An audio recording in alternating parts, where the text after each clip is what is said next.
Tommaso Argento in London. Tommaso Argento looked sadly out of the many tall ships sailing down the big, wide river Thames in front of him, thinking about how beautiful the scene was.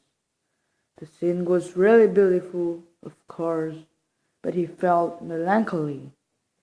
It could be the last time he stayed here in Greenwich. He knew that. He knew that he soon had to say goodbye with his best friend in London, had to get on a ship to come back his home in Venice. This is actually one of his favorite places, but soon he had to leave everything to come back. 10 days ago, he had received a letter with bad news. When he thought about it, he felt sad and even gloomy again. It was from his father, Giambattista Argento. He had written like that. "My son, I know how much you are enjoying yourself in London. It is a new city, full of energy and ideas, and it is a good thing. I hope your stay has been profitable. However, my son, I have bad news for you. Our family's business is now having some trouble. You have been away for more than a year now, and it is that time I have been very busy. Now I'm an old man. I have tried my best to make money to give you for studying in England. Now I am afraid to say I can't work like in the past, my son. It's time for you to come home, help me in my work and make money. Now you are a man, not a boy, so you have to work like anyone. You can no longer continue to play and waste money in London. It's time for working. I insist that you return as soon as possible."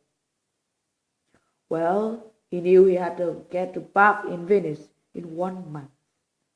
That meant that he must leave immediately. His father had given him the permission and the money to visit England because Tommaso had promised to go to university in Oxford to study. His father was an intelligent man and knew that it was important for his son to travel.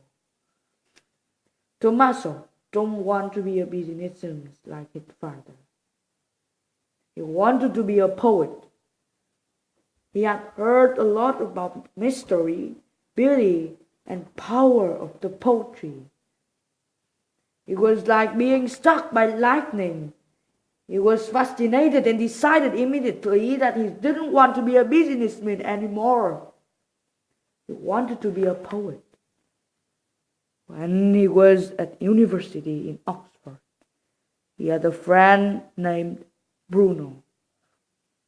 He was Italian and older than Tommaso, but very interesting. He was not a friendly man and didn't speak very much, but Tommaso seems to be really like him. At school, there were a lot of rumors about him. Some people said he was a spy, and he had a lot of radical opinions and dangerous ideas. When Tommaso decided to leave Oxford and go to London, Bruno asked Tommaso to deliver a letter to one of his friends in the capital.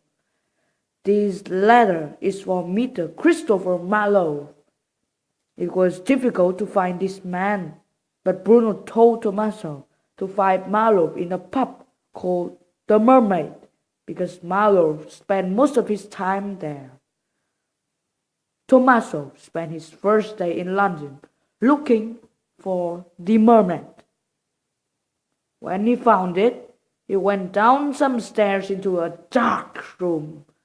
It was very dark. The only light was from a few candles near the barman. Tommaso went there asked the barman. Excuse me, I'm looking for Mr. Christopher Marlowe. There are a lot of people want to meet Marlowe, said the barman. What do you want, sir? I have a letter from a friend of him, from Mr. Giordano Bruno in Oxford. When Tommaso said his name, there was a man said tiredly at him, It's for me, boy. Give me the letter, then go away. Tommaso gave him the letter. Bruno told me you are a poet, right? He asked Marlowe. Marlowe looked at him angrily. Of course I am a poet. I am the most popular poet in England now. Don't you know anything? Haven't you heard of Dr. Fortus or Tamily Wren? Tommaso took all of his courage and said, I am a poet too, Mr. Marlowe. It could be very nice if you could read some of my poems.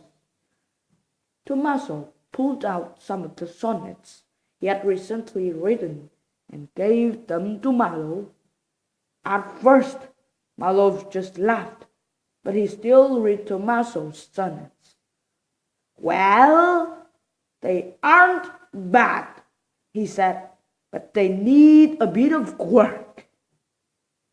After that, Tommaso and Marlowe became friends. It seems like Tommaso found a new world in Marlowe. Marlowe looked very interested. There were a lot of other famous people played with Marlowe. Tommaso met some of the most famous poets in London, like Philip Sidney or Edmund Spenser. They were all Marlowe's friends. In that, there was a playwright who was very friendly and asked Tommaso a lot of things about Venice. But besides, there were also a lot of people Tommaso didn't know. Tommaso didn't like these people. Almost them were dirty, ugly, and impolite. They looked like thieves and criminals. He didn't know why Marlowe could be friends with them.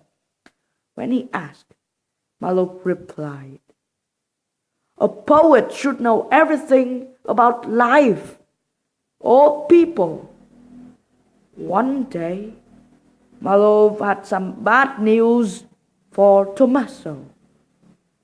Actually, he told Tommaso that Bruno had gone to Italia and he had been arrested there because of heresy. He could risk a death penalty if he didn't change his dangerous ideas. Times are hard for poets, said Marlowe. Strong forces are trying to control us. And from this day, Marlowe became more and more rebellious and wild. Very often, he was drunk. On the May 20th, 1563, Tommaso received two bad news. The first was the letter from his father told him to come home. After reading the letter, he decided went to Marlowe and told him the bad news. He went to Mermaid. He looked at the barman and said, I am looking for Marlowe. Where is he? I am afraid I got some bad news for you, said the barman. Marlowe's been arrested. Arrested? Why? Shouted Tommaso. The charge is heresy, said the barman. Tommaso shouted and ran out of the pub. He started crying with anger, doubt, and confusion. He spent next 10 days feeling sad and gloomy. He didn't want to return to Italy. He didn't want to work like his father. He wanted to be a poet. But now his best friend was under arrest only because he was a poet. On his last day, he decided when to find the house in Deptford to say goodbye to his best friend. The playwright told him that Marlowe could be there today. When he found the house, Marlowe seemed to be happy to see Tommaso. There were 3 men. They were Marlowe's friends. But they were the Marlowe's group's friends that Tommaso didn't like. He thought that the 3 men looked dangerous, possibly even criminal. All men seemed to be very serious, like angry about something. They all drank a lot and very angry. One of the men stood up and shouted at Marlowe. Then Marlowe threw the plate of spaghetti into his face. Tommaso didn't know why they were so violent. The other man, called Ingram, was furious. He pulled out a knife. Tommaso was horrified and then noticed that Kit Marlowe too had a knife. They ran and tried to stab each other.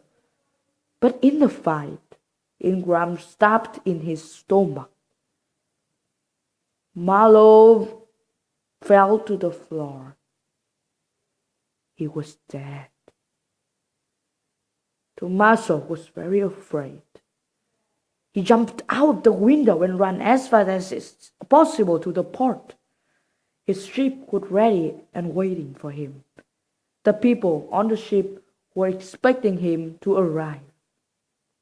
Nobody knows he had dinner with Marlowe and the other's violent friends. He had to leave London now, come back at home and far away from dangers. He walked on the ship, and the ship started to go.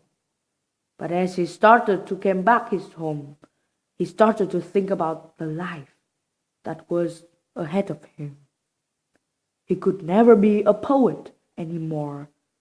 Of course, he must be a businessman like his father.